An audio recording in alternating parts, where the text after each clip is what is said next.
Here's a rule of thumb. 1/3 of your social sharing should be about your business. 1/3 should be about industry topics and trends. And the final third should be about...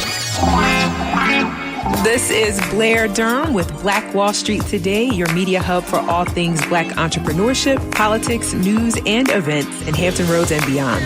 When I say black, y'all say Wall Street. Black Wall Street. Black Wall Street. When I say black, y'all say Wall Street. Black. I want to welcome you to this 12th edition of Black Wall Street Today. If you've not already done so, I want to encourage you to engage with us online. Please visit our website, www.blackwallstreet.today, to submit a request for a feature on our show. Whether you're in Hampton Roads or San Diego, we invite you to share your story and how it is you believe your work can better the world of Black entrepreneurship. Also, visit us on Facebook at Black Wall Street Today to continue the conversation. Like our page and let us know what you like about the show. Today, our focus is building a platform. The Internet of Things has not only connected us intimately, but in doing so, it has created a space for the rapid building of platforms. Anyone who has something to say, a cause, or a reason to connect others can do so with just a click of a few buttons. Creating a following and monetizing content is the name of the game. Today's show will focus on how two entrepreneurs are doing just that. And stay tuned, because some of you may have a dream to build a platform of your own, so we will discuss how to get the ball rolling by building your social media following. But before we get to that, our first guest hails from the beautiful state of North Carolina. Stephanie Caudle is a graduate of North Carolina A&T State University and is the owner and founder of Black Girl Group, an online freelance marketplace that connects African-American women freelance creatives to companies seeking to market and advertise to African-American consumers. In addition to her role as a founder, she is a public relations consultant and ghostwriter that specializes in helping brands increase their online and offline visibility through media and press. Stephanie, how are you today? I'm good, Blair. How are you? I am doing wonderful. Thank you so much for being here. You have such a fascinating story. Congratulations on the success you're enjoying, and thank you for the way you are impacting Black entrepreneurship. Thank you, and thank you for having me. I'm really excited to talk to you this morning. As am I. I'm really curious, especially to kind of hear the backstory, right? I'm a story person. How did you get to this point? What inspired you to want to create this particular platform? So you know what? I always tell people that this was literally a dream. I was working a full-time job from home in public relations, and I was putting in about 14 hours a day. And when I tell you, Blair, like I was losing my hair, like literally, like my hair was coming out. I'm also a mom. I'm also a wife. And, you know, as women, we juggle so many different things. So on top of juggling all these roles, I was also working 14-hour days. And I remember my supervisor telling me, like, Stephanie, you're not putting in enough hours. And I'm just like, I don't have enough time. Like, 14 hours seems like it's driving me crazy. So literally one night, I remember crying to my husband. I was like, you know what, I'm going to pray about it. So that night, I literally prayed and I asked God, like, God, you're going to have to show me a sign. Like, you're going to have to show me what is going to become of this situation, because right now I don't know what I'm going to do. I don't know where else to turn. And literally that night I dreamed of the words Black Girl Group. And when I woke up the next morning, I was just like, okay, that is a great name, but like, what does this name mean? And so like, I'm that person, like, when I'll ask God for a sign, and then like I'll ask for a sign, but when the sign comes up, then I'm like, okay, God, if this is really you, you're gonna have to show me another sign, right? Yes. And so literally that night, I was like, okay, God, like if this is a business, you're gonna have to show me, like, is this really you, or is this, you know, me just dreaming something random? Like, what is it? And literally that night, I dreamed of a website fully built out, and it was a platform that connected African American women freelance creatives to companies who are looking to market and advertise to African American consumers. Stephanie, pause really quickly. Did you say you saw this platform and what it does in the following dream? Yes, I did. I mean, literally, like, when and it's so crazy because, I am a dreamer, but, like, to actually literally dream of the vision that God had for me, I was like, you know what, like, I got to do it. I have to. Like, this is a sign that I needed. And literally, like, the next morning, I got up and I bought the domain for the site. And about 2 weeks later, I was laid off of my full-time job. And I'm like, you know what? this is what I needed. Like, this business, God showed me the vision for this business because he knew the layoff was on the way. Mm-hmm. And I've been running ever since. So let's talk about the kinds of creatives that you work with. So who typically accesses your platform? So typically they are creatives in the marketing and advertising space, but we also often fill roles for like virtual assistants as well. But generally, when we talk about creatives, we're talking about, you know, your web designers, your web developers, your traditional marketers, your traditional advertisers, of course, public relations professionals, graphic designers, and the list goes on. Anything that surrounds the messaging aspect of marketing and advertising is who we generally bring onto our platform as freelancers. Okay. And then you've got the specific focus of wanting to connect these professionals to Black consumers. Talk a little bit about sort of the end user side of things. So this is the thing, and I think most people don't realize this, is that oftentimes, especially, you know, when you're dealing with larger and smaller companies, people fail to realize just how much of the consumer buying power is in the hands of the African-American consumer.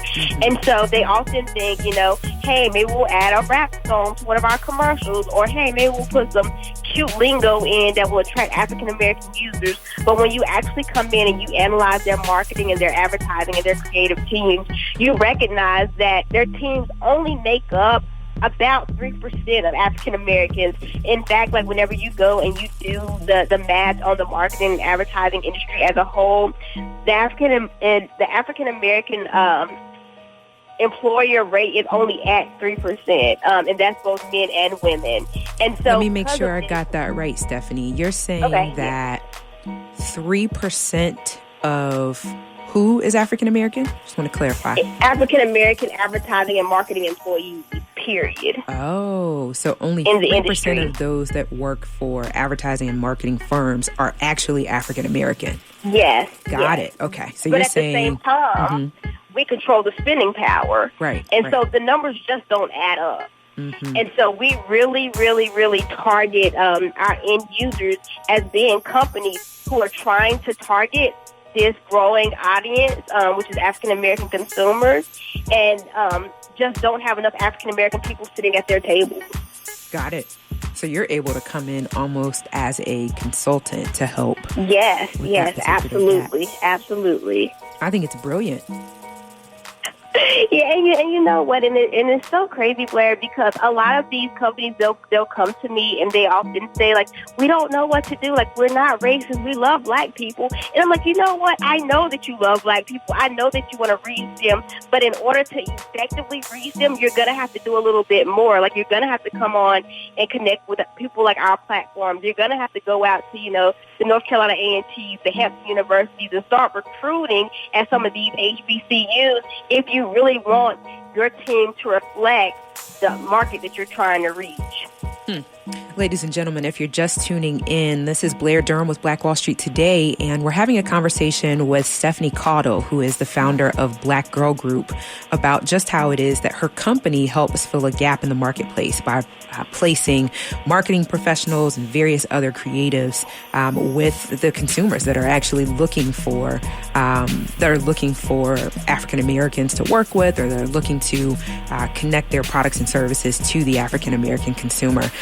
One of the things that I'm a huge advocate for is pitch contests. And I know that part of your story involves winning a pitch contest. I think there's a ton of value in vetting your ideas amongst judges and hearing others' ideas. Can you tell us that part of the story? How was it that you found out about the contest?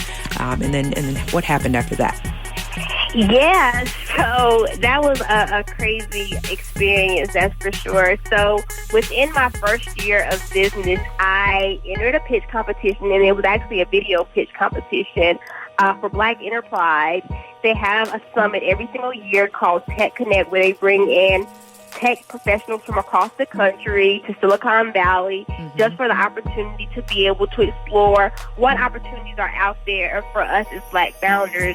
And so I entered the competition. I submitted my video And honestly, I didn't think much about it once I submitted it. I was like, you know, what if this is meant to be, it's meant to be.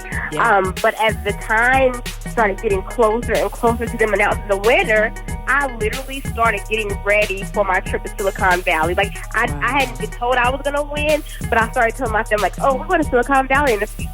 And they're just like, okay, Stephanie, you're crazy. I'm like, no, we're going. Like, I just strongly believe in my heart, I'm going to win this. Like, we're going. Like, I mean, it got to the point, like, I started going to the gym every day because I'm like, okay, I need to make sure that I'm in shape for this competition. And needless to say, like, within a couple of weeks, I got the phone call saying that I had won the pitch competition. And Black Enterprise, they flew me out to Silicon Valley for the week where I had the opportunity to pitch my very first investor, and it was a Google investor. So that was just like life-changing for me because so many people, especially like African-American founders, only less than 1% of funding goes to African-American founders. Less than 1%. Wow. And so the odds were really stacked up against me from the beginning to even be able to get in front of an investor, but to be able to get in front of the top investor within the first year of my business, which actually the first 6 months of my business, was just incredible.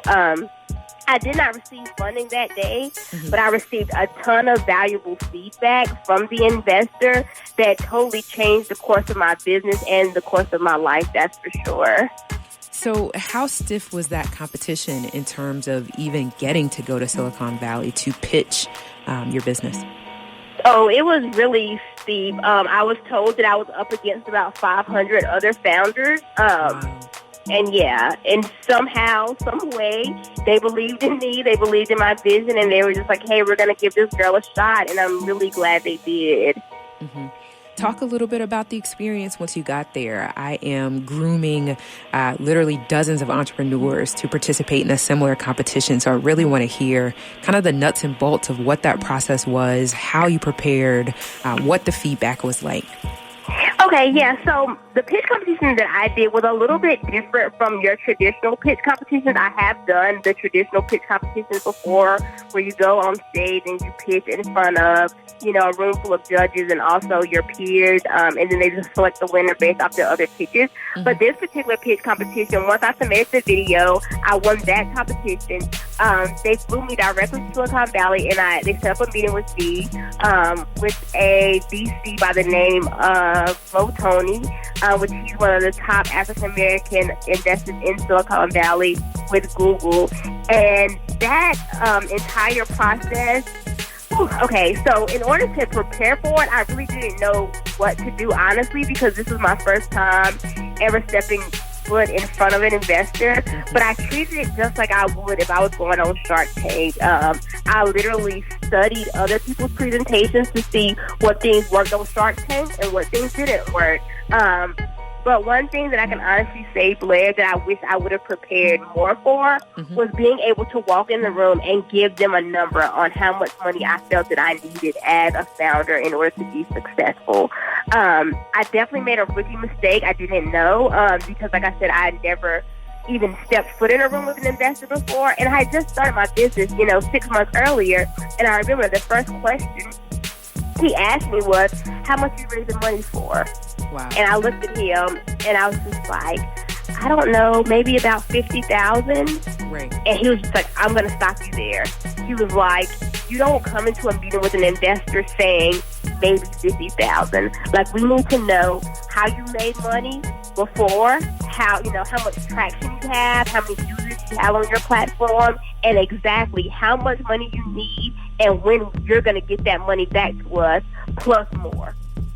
Good point. If you're just tuning in, this is Blair Durham with Black Wall Street Today. We're chatting with Stephanie Caudle, who won a Black Enterprise pitch competition and was flown out to Silicon Valley to talk about Black Girls Group. She's sharing with us her experience in being a part of that particular endeavor. I think you made a critical point there. So I've heard it said, over prepare and know your numbers, right? Know them inside and out. Yeah, and I did not know my numbers, and whenever I realized he cares about number and I don't have these numbers, like, I literally could have crawled under a rock. Like, I really wanted to just walk out and just cry my eyes out. But I was like, you know what, Stephanie, like, this is your first meeting. This is a learning experience. Indeed. And, you know, I needed that, you know? Like, I came in like, oh, my gosh, like, I can't believe it's happening. But I think that's one piece of advice that I would give to all founders, you know, in stepping into your first investor meeting. Don't get so caught up in the excitement of the meeting that you forget to truly prepare for that meeting. That's good. I love it.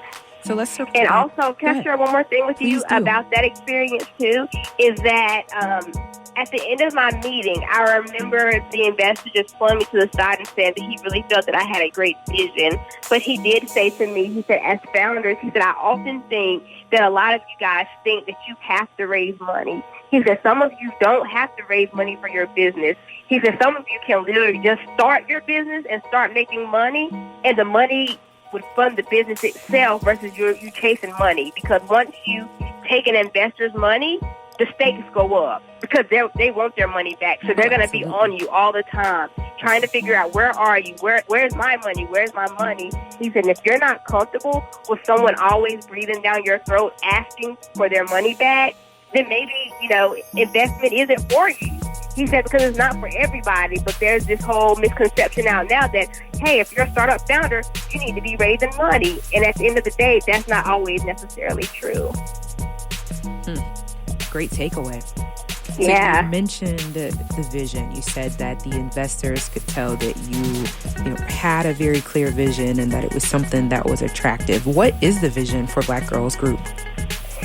My vision, other than to take over the world, is at the end of the day, I really and truly want to be able to help African American women be able to take back their time, take back their money, and most important, be able to take back their lives. As I shared earlier about, you know, being a full-time public relations professional and not having time for my family and not having time for my friends and not having time for the things that I truly wanted to do because I was always working. And so through Black Girl Group, it allows African American women, A, to do the things that they love, B, be able to make money doing the things they love, but most of all, it gives them the flexible lives that so many of us pray for so that we can spend time with our friends, and we can spend time with our families, and we can effectively manage these different roles that we take on during the course of our lives. That's really good. So as we're wrapping up, let our listeners know how they can connect with you. Stephanie, this has been great. I certainly hope that you will come back to the show, but how can we reach you exactly? Yes, absolutely. So if you are a company and you're interested in coming onto our platform to hire freelance professionals, I'll encourage you to reach out to me via email, and that's Stephanie@blackgirlgroup.net, motionableemail.com, so make sure you put the .net. Also, if you're on social media, we are on Twitter, and that's @BlackGirlGroup. So that was Stephanie at Black Girl Group? Or yes, Black Girls? .net. Okay, Black Girl. Got it, .net. Okay, perfect. I love it, Stephanie. Again, I want to thank you so much for being here, and I look forward to conversing in the future. Yes, absolutely. And thanks again, Blair. And to anyone who's out there, if you're a freelancer or you're considering freelancing or you're considering a flexible work life, please also reach out to me at the same email address. I'm always here to help inspire other aspiring freelancers to help them take their careers to the next level as well. Wonderful. Do you have a Facebook and Instagram as well? I do not. Only Twitter. Only Twitter. I get it. Twitter is definitely your space. I get it. Well, again, thanks again, Stephanie, and we'll talk again in the future. Thank you, Blair. Have a great day. You as well. Bani, welcome to the show. Brett, how are you? I'm excellent, Blair. Thanks for having me. Thank you so much. I just felt that it was poignant to have you on, particularly this time of year. Talk a little bit about what you've done in Military Circle Mall with the new toy store. Black Friday 3 years ago, we opened the Toy Co. in Military Circle Mall.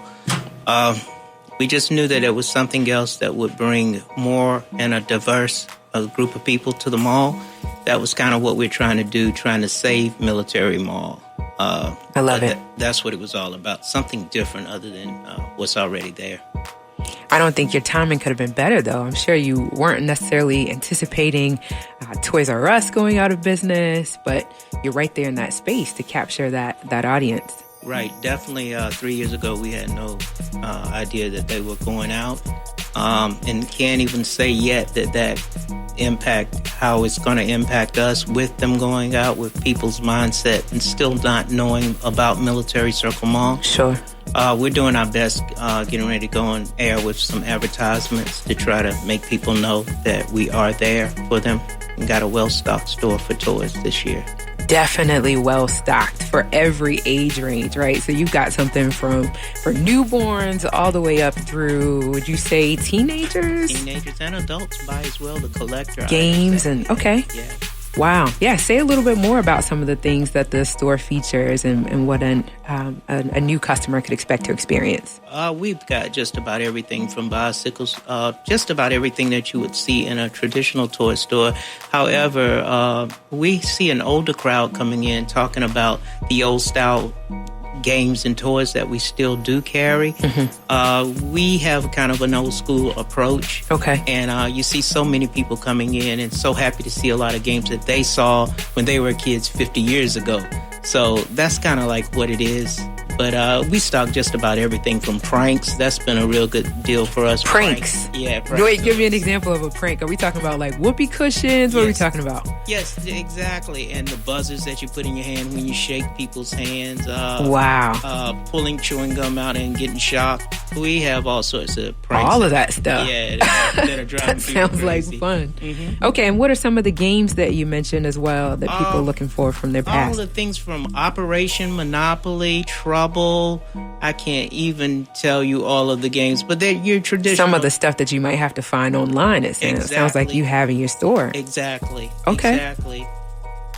We're hoping our best that people will come out and try to utilize our company, not to mention that we're a Black-owned company, but just to come out and stay in the mall. The mall is a pretty cool place, and people just don't know. Every day a customer comes in and says, we had no idea that this mall was still open.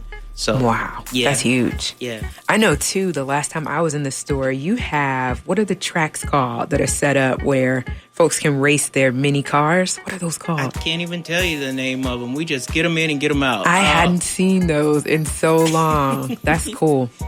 My daughter handles so much of the ordering for the store. She would be able to spit the name out for you. I don't have a clue. I'm just like, it looks good, price point, let's get it out of here. Yes. Yeah, doing my job. Fantastic, Brett. I am super thrilled to have you on the show for sure. And I just want to encourage everyone, if you have not had a chance to visit the Toy Co. in Military Circle Mall, you guys are open when? Monday through Sunday. Monday through Saturday, we're there from 10 o'clock until 9 p.m. Sundays, we're there from 12 until 6. We're having some extended holiday hours. Oh, yes. Next week, where we'll probably be there until 9 p.m. and maybe opening at 9 a.m. Okay, perfect. Doing any kind of special promotions you want to tell people about, or? Not really. We all of our locations kind of don't know anything about special promotions. We're just here. We're working hard, and we're trying to get products out of our store into your homes, and that's kind of what we do. We're there to support you. We all buying toys anyway, so dig it. Yeah, share some money with us. Yes, absolutely. It's all about group economics, right? And circulating the dollar in our own community as much as we can do that. Yeah, it's a great feeling to see people come into the store and not necessarily people who need something. They just come there because they know they need to put their dollars there. We take their dollars with the intentions of knowing how we need to spread the dollar back. Mm-hmm. So we go into the MP Caribbean, we go into Montego's and to Eat and other Black businesses with a smile on our face because we've carried your Black dollar into another Black business, and people don't even get it how happy and elated we are to give our money back to Black. Oh man, Brett, that's huge. So we're not just supporting the community, but we're supporting a company that also believes in supporting the community. You know it. You know it. That's been your core since day one, though. Since day one, 26 years ago. Yes, ma'am. Right. So we'd be remiss if we didn't mention positive vibes, right? So you got your toys happening at the Toy Co., but then we've also got positive vibes. Exactly. Probably the first African bookstore that Hampton Roads has had, right? Exactly. I mean, you had one in Hampton, Okay. USUB, who was before me. In fact, I went and did my first purchase from him in Hampton. Wow. It was a beautiful experience. And that brother, I still got to shake his hand a few weeks ago. He didn't quite remember me, but of course I wouldn't forget him.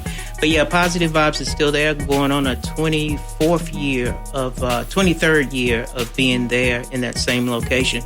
But Blair, one important thing in Military Circle, we just moved our art store, our African art store, into a much larger location. Wow. Next Still to inside the the toy mall. store. Okay. Right next to the toy store. It's almost 5,000 square feet.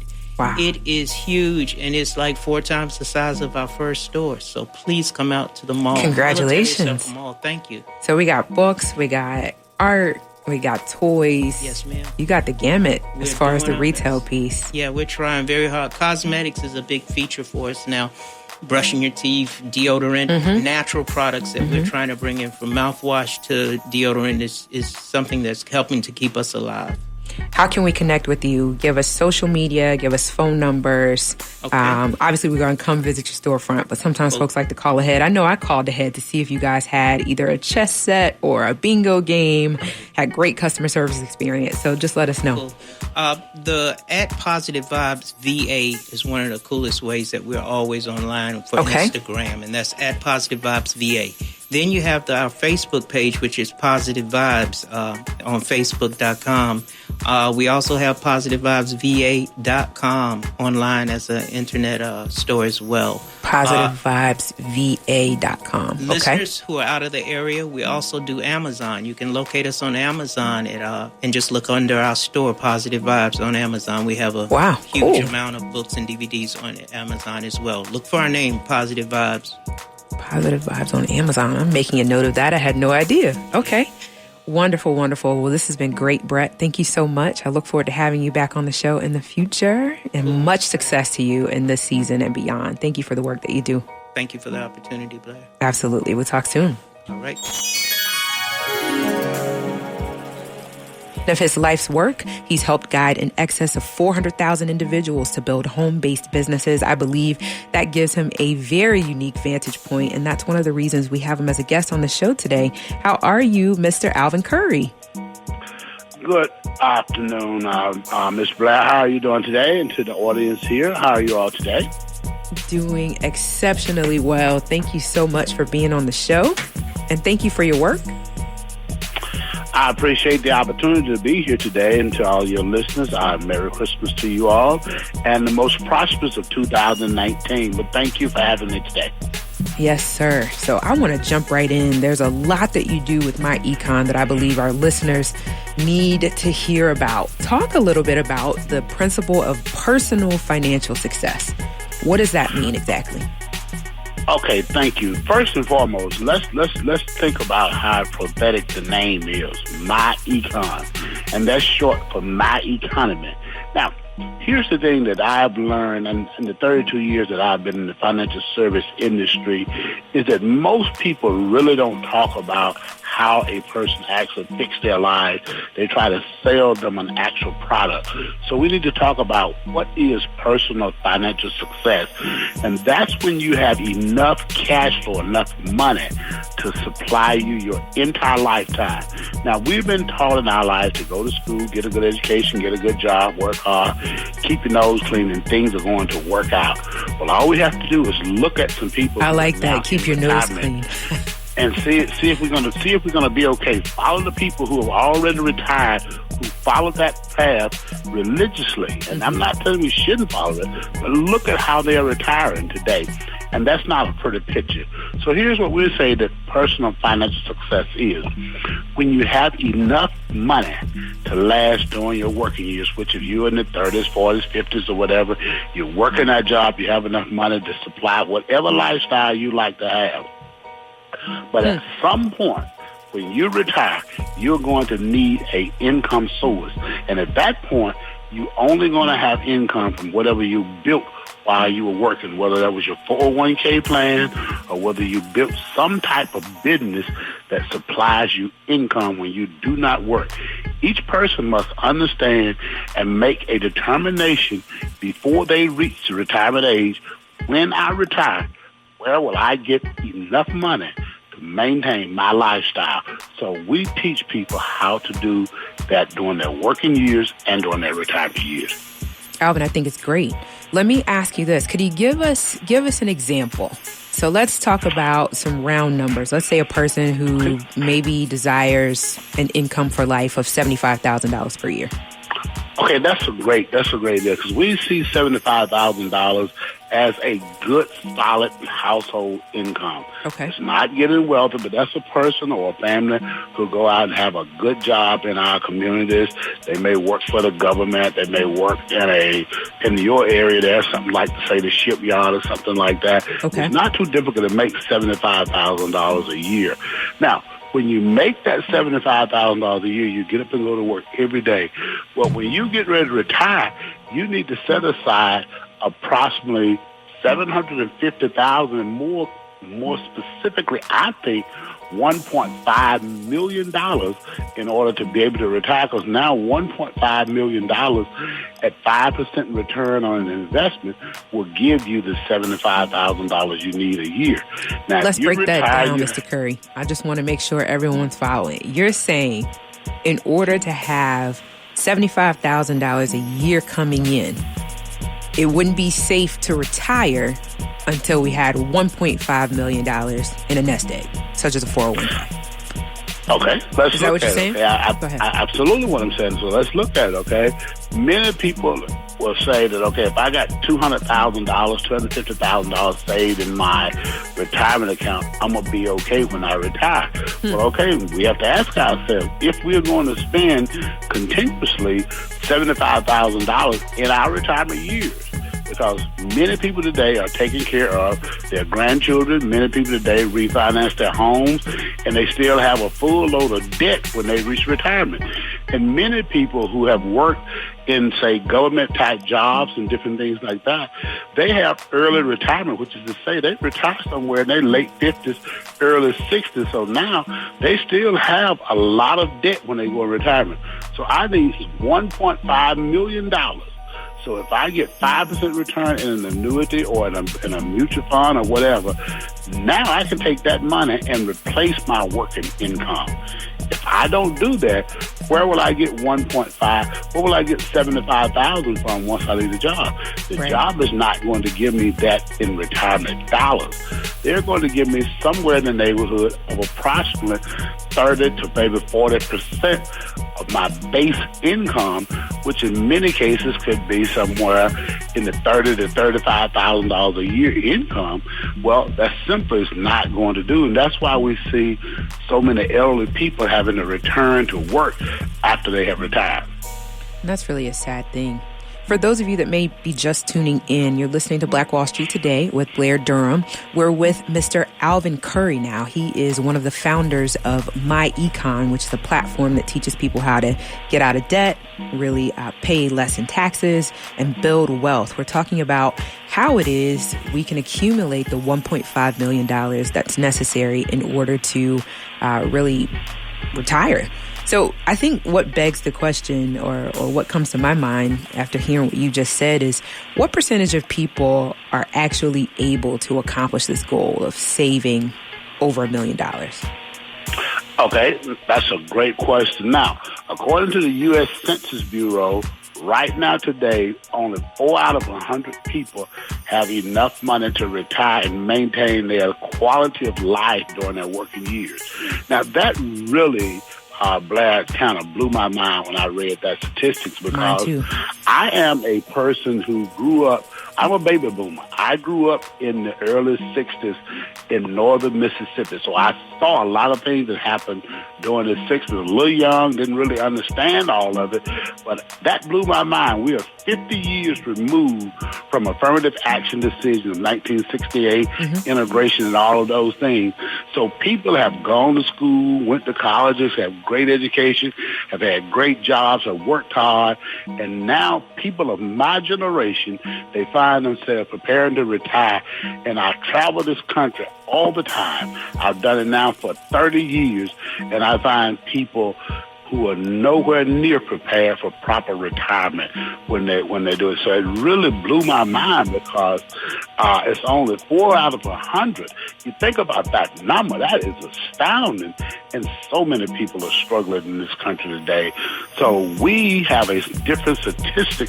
When you look at people who work with us in our program, that statistics of the people who actually do it, we literally have thousands and thousands of people who say 20 years ago when we met them was on course to be one of these statistical people who have applied the principles we teach, and now they have more than $1 million in their portfolios and they are properly prepared to retire. Well, Mr. Curry, I'm interested. Let me ask you this. How is it that my econ can help an average person who's raising a family and working a job to be able to save that $1.5 million that they need in order to retire? Okay. That's a great question. Okay. What I personally believe and what we believe here at the company is a person should do something we call 10-10-80. I am a believer that and given to God. I believe that a person ought to give the first 10% of their income to God. The second 10% of their income they ought to give to themselves and prepare for their retirement. Okay. So if a person saved 10% of their income, they would never have a problem in retirement. Take the next 80% to live on. Now, here's the problem, though, Blair. Again, talking about myself as a baby boomer, I have raised a family for the last 40 years. And something called life gets in the way of a person saving 10% of their income. Yes. Something called life gets in the way of a person giving 10% of their money to the church or to whatever organization they believe in. So life knocks a lot of people out of this loop. But at the same time, if they did this, the principle would never fail. It's called 10-10-80. 10-10-80. And I'm going to say every person has the ability to do that, but they have to reshape their thinking. They have to do something different than what they have done. We have to challenge some traditional thinking, and we're going to have to think outside the box. Okay. So that's part of what the platform does, is not only does it provide this instruction, but it sounds like it provides a community as well, right? So a support system to help people to make this commitment, keep the commitment. Well, may I expound just a little bit more on that? I would love it if you did. I want to really get our audience to understand something here, okay? Let's take a person making $75,000 a year.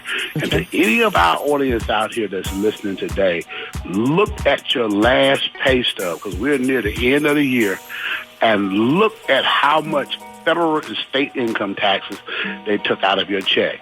Now, I know this is going to be mind-boggling, but there is no law that requires you to pay taxes. There is, however, a law that requires you to file.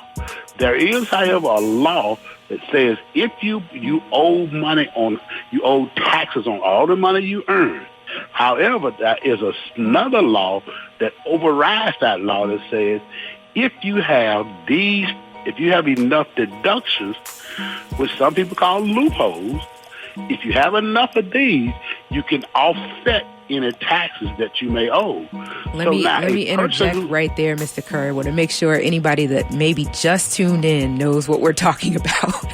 Okay. I'm Blair Durham. This is Black Wall Street Today. We're with Mr. Alvin Curry. He is one of the founders of My Econ.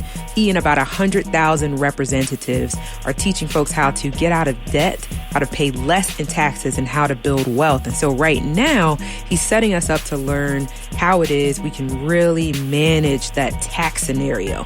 Go ahead with those laws you were just talking about. All right, good. Thank you. And it is, I know that this is mind-boggling because we have been taught, sometimes from the pulpits of our churches, that, man, if you don't pay taxes, you go into jail. And I can show you, and I want us to remember, because I know that this organization and many other organizations, we are politically also tied. If we go back to when President Obama and Mitt Romney was running for office, President Obama and Mitt Romney had debated this in the day. 47% of the people in this country pay no taxes. Yes. And so Mitt Romney was caught on tape saying that. President Obama What was that statistic again? 47% of the people in the United States of America pay no federal income taxes, and these are people that make anywhere up to $1 million. And President Obama never denied that statistic because it's true. And so in this country, let's be clear, you do have to file taxes. Let's be clear, if you don't have deductions, you will pay taxes. So let's be very clear. Okay. But if you get deductions, now you can lower your taxable income to the legal limit, and that limit many times is zero. So let's take the person who earns $75,000 as a household income. Let's say that they are married, filing jointly for this example. President Trump has a new tax law that was signed into law in 2017 that's in effect this year, 2018. That family, for the most part, is going to get $24,000 in standard tax deduction. Okay. They brag about it on the television all the time about the person is going to file one little form, and they're going to be just filing a standard tax form, one page. That's going to be it. And so President Obama and the Republicans brag about this all the time. So $24,000, they're going to be left with $51,000 in taxable income. So now on $51,000 of taxable income, they're going to pay approximately 25% taxes on that, which is going to be $12,750 in taxes. Well, if they had a home-based business, they could do things like they could employ their children and work for them. You have children that's going to school. You have children in college. You could pay them up to $12,000 per year and write that off as a tax deduction. Now, remember, anytime you do a tax deduction, you don't pay income on that. You don't pay taxes on that income that you have a tax deduction. So now you could do mileage on your car. Again, you could get $10,000 to $20,000 a year, depending on how much business miles you put on your car. Okay. You could do things like travel. Many of us travel. Even when we do things like vacation, we can incorporate that into our expenses as business, which is what all business people do. So what you think about it? If a big corporation left Hampton Road and took their board to play golf in Florida, they really went on a board meeting, but they also play golf. So they incorporate business and pleasure and write the whole thing off. So, myself and my executive producer here are really enjoying this offering. Again, thank you so much, Mr. Curry, because we don't have these conversations enough, right? I say it all the time, and my mother kind of gets upset with me, but I remind people that we had a television set on our kitchen table. So we didn't have these kind of kitchen table talks about money. And so as we're listening, I hope that this is hitting home for people. Think about these expenses and how it is that we can lower our taxable income. I think this is great. We've got about 2 more minutes. I'd like for you to share how it is that folks can access your platform. How can they reach you? How can they get connected with what MyEcon is doing? And how can this impact them? I would really love it if they would email me directly, because I want to talk to them. They can do social media and do all that, but I would love it if they would email me. And I promise I'll get back to them at Glory, GLORY, at myecon.net. That's okay. Glory at myecon.net. That's the easiest thing. If you email me, I'll be more than happy to get back with you and give you lots of detailed information. You can also visit a website at glory.myecon.net. And then the final way, of course, is people do a lot of texting. It's easy to text me, and I'll get right back to you, because my generation is not the Facebook generation. I'm not the baby. I'm a baby boomer. Okay. We're texts, we're emails. Last one is 770-696-6380 is an easy way to text me, and I would love to have this conversation with anyone who's looking to have a better 2019 than they had in 2018. Remember, in order to change something in 2019 or to have different in 2019, we must change what we did in 2018. We That's cannot good. do the same thing and praying for different results in 2019. We've been told every year. I meant to say, Mr. Curry, say your phone number one more time. Okay. The phone number is 770-696-6380. Got it. Okay, perfect. Do you believe, in your opinion, one last thing real quick. Okay, we got 10 seconds. Go ahead. Ask the question. Well, I just wanted to know if I can't get it out. My Econ is a business that anyone can do. Is it? Absolutely. Anyone can do this. We have people from age 21. We have people all the way through age 70 plus doing this business. So we have people all over the place that is doing this business every single day. So we'd love to have you call us and contact us. Reach out to me, and I promise to get back to you within a 24-hour window. I'll answer every question you have and give you documented proof on everything we stated here today. I'll show you government proof of everything I said, because I know I made a big statement. You made a huge statement, and we've got to go. I've so appreciated the time, Mr. Curry. I look forward to having you back on the show in the future. And when we return, as promised, I'll teach you how to get the ball rolling by building your own social media following. As I promised, I teach you how to develop a social media following. Perhaps you're someone who, like Mr. Alvin Curry, or like our first guest, Stephanie Cottle, is looking to start your own platform. First step is, and this is brought to you by relevance.com, is perfect your brand image and your company mission. First thing first, who are you and what are you looking to do? Second, you want to follow influencers in your niche on Twitter, on Pinterest, on Instagram, and or Facebook. Follow the influencers in your niche on social media, right? There you're going to discover what people are talking about and how they're doing it.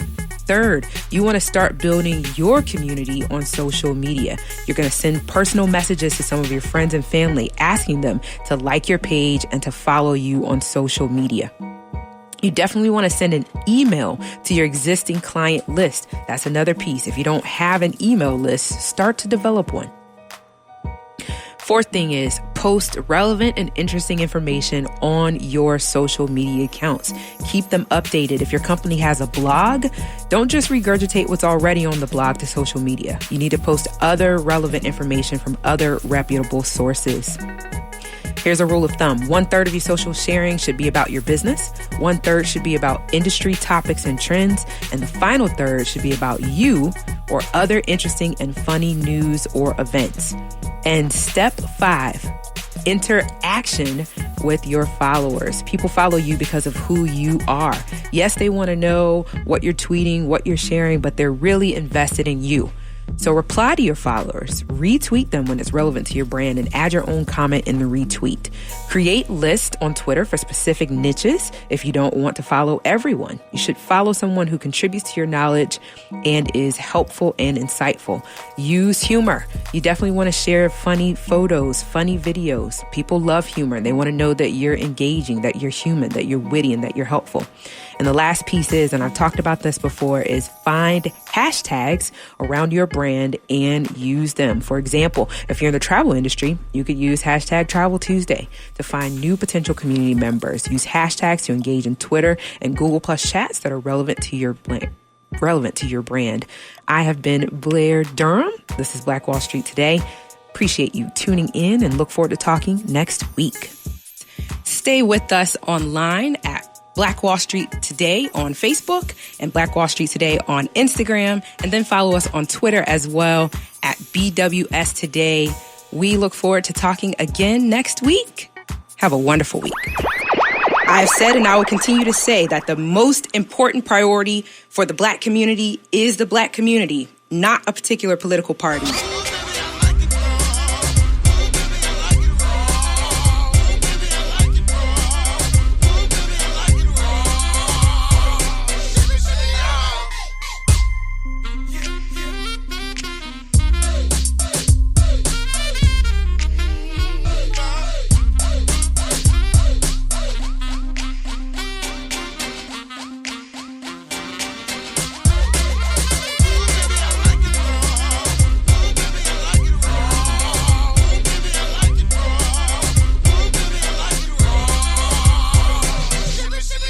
Phenomenal. Phenomenal. Phenomenal.